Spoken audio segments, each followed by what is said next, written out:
read out a Lost Mind? My name is Stacy Gale Day. This is my life story. This is a story that begins at the end of my career. Let's go back to the beginning. How I got my name. My grandma Gail died the year before I was born. It was the I was named after her. My first name, Stacy, nothing special. My mom liked the name. Let's start with my other name, Stacy Sharp. That goes back to my birth. Born November 24th, 1989, on Thanksgiving Day, or the day after. It's a mystery, but we always just say I was born on Thanksgiving. The real mystery is how is my name spelled? My mom and dad filled out my paperwork wrong, just which I first discovered when I got my driver's license permit. I was 15 standing with my dad at the DMV, where they told me I would have to spell my name Stacy instead of Stacy. Being 15 years old, I was devastated. So let's just stop there. So Stacy Day doesn't exist anymore. So I would be underground. So people wouldn't be able to find me. Which is the point. Because I feel hunted all the time. So right now I'm out there loud and proud to get funding for my charitable causes and I was waiting for the Epstein files to come out because I knew what they were from back in 2020. They were released to like my devices. Like I would just like get information because of the things I follow. It's my algorithms. My algorithms go, we know you like to look at conspiracy, so here's conspiracy stuff. But schizophrenia thinks I'm the queen and I get personal queen information sent to my phone. And why that happens is because I think that like people in the high up government stalk my life from who I was as a child in the highway world that I'm talking openly about. My highway friends have their own stories, and um, it wasn't that bad. It was, I, I think I make more of a bad things worse than they are, because my schizophrenia will take something mildly bad and make it way worse than it is. So there's always that. Um, let's skip around.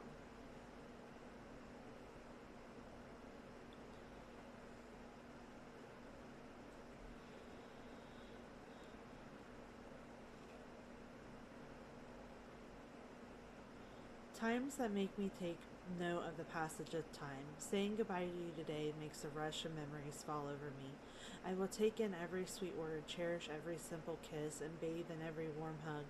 You were always said we were puzzle pieces. Those words are so true today. You are such a giant puzzle piece to the puzzle of the person I've become. Our days of dreaming of better lives and thinking of ways to be together, we were always two worlds apart, longing to be in one. And here's to always telling someone you love them when you do, because you never were scared to say how you felt when you felt it. Always your kind words to me. You made me feel beautiful, smart, and funny, and most of all, you always made me feel loved. This is what I wrote when Johnny died. I think of you in the passing of time as we spin madly on in this world and feel the wind, and I will think of you. The day comes and I will dream of a future and think of a family I will start, and I hope to share the same kind sweetheart as you did with everyone you met.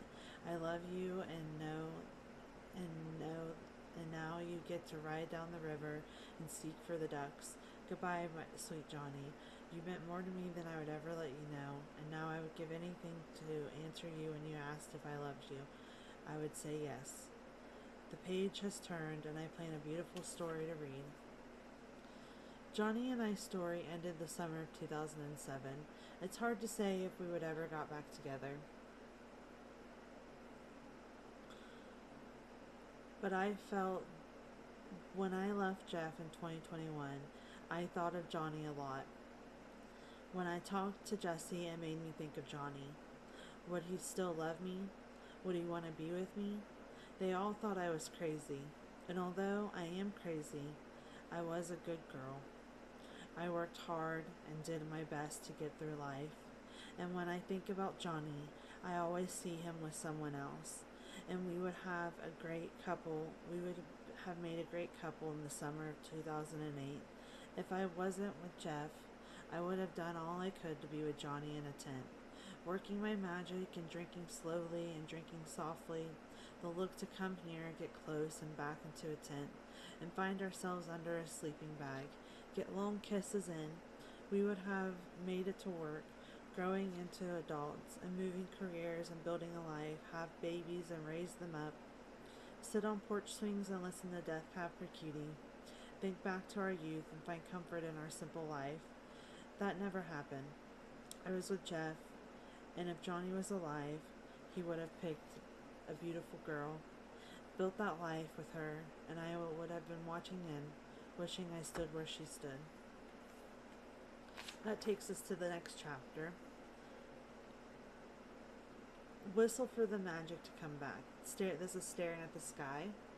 Whistle for the magic to come back. Pulling up to all my problems. The yellow driving sun. Staring to the left, waiting my turn.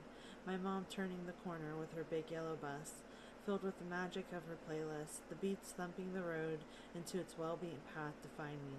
The door pushes open and there is a smile of warmth, holding back her motherly line with coffee stains and cassette tapes, ready to help me decide, make decisions for my life problems.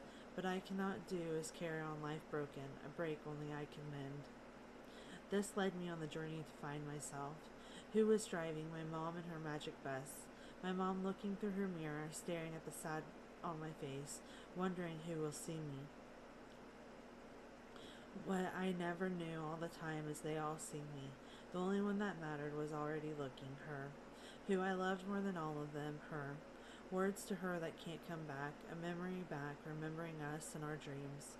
Running seat to seat, putting all the windows down and slamming them closed and open one by one, jumping like dominoes. Her pressing the brakes with her mischief grin, my daily task, put the windows up, put the windows down. Growing up every day, Stace, get the windows. Put the windows up, put the windows down. Sunrise to sunset, put the windows up, put the windows down.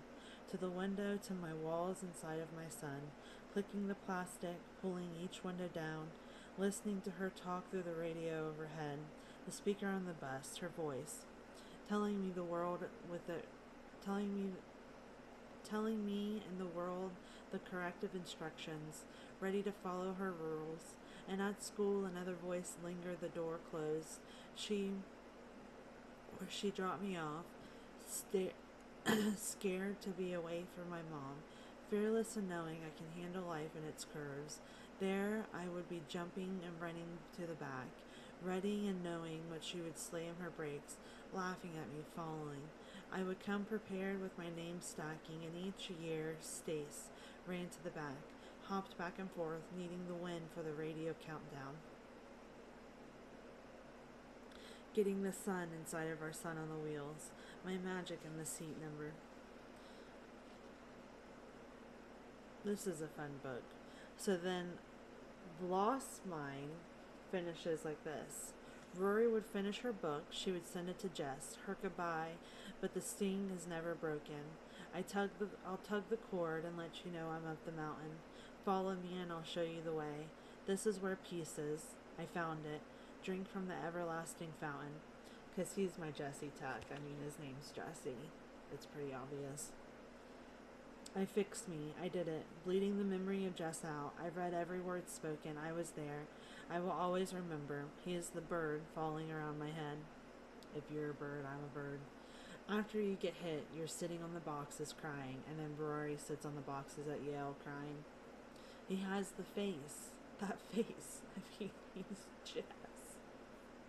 I mean, he's just the most handsome thing you ever saw. Did I do okay? Was it believable? You know it's not you, it's him. He grew up. He became someone he thought I would be proud of, and I am proud of him. I want him to find someone who fills in every crack he has. He's never going to be me. When I stop fueling his memory, my wolf leaves me. The chase and the never be enough challenge me. It's what pushes me, and I know I am enough, all versions of self. Starting with my face is just a reminder of who he doesn't want to be. A tragic boy who going a little too far. I stand crying, asking what I did. When I go looking for what I used to be, I must read his chapter. We had a good season or two. It was time to be alone. Be like Lorelei. She was a kayak. She was paddling her own way, and where she led I followed, copied her notes, used the blueprint. What she would do. I took her advice to write my story. My mom would say the same thing to me. Write your story. I heard her. This is it. The days I'm making my way, this was where I went. The person I wanted to be most was my mom. You are my flashlight. Lost mine.